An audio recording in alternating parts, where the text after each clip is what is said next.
বাংলাদেশ জাতীয়তাবাদী ছাত্র দলের ৪৬তম প্রতিষ্ঠা বার্ষিকী উপলক্ষে ময়মনসিংহের ফুলবাড়ী উপজেলা পৌর এবং কলেজ ছাত্র দলের উদ্যোগে বিভিন্ন কর্মসূচি পালন করা হয়েছে।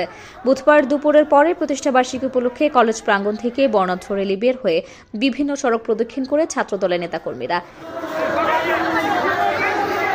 কর্মসূচির মধ্যে ছিল জাতীয় এবং দলীয় পতাকা উত্তোলন। পরে বর্ণাঢ্য র্যালি শহরের প্রধান সড়ক প্রদক্ষিণ শেষে ভালুকজান বাজারে এসে সংক্ষিপ্ত সমাবেশের মাধ্যমে শেষ হয়। প্রতিষ্ঠা বার্ষিকী উপলক্ষে উপজেলা ছাত্র দলের আহ্বায়ক দেলোয়ার হোসেন ও সদস্য সচিব আলামিন সাদাতের নেতৃত্ব বর্ণাঢ্য র্যালিতে প্রধান অতিথি হিসেবে অংশগ্রহণ করেন কেন্দ্রীয় যুব দলের সাবেক প্রচার সম্পাদক, উপজেলা বিএনপির সদস্য ও আগামী সংসদ নির্বাচনে ফুলবাড়ী আসনে বিএনপির মনোনয়ন প্রত্যাশী মোহাম্মদ আব্দুল করিম সরকার।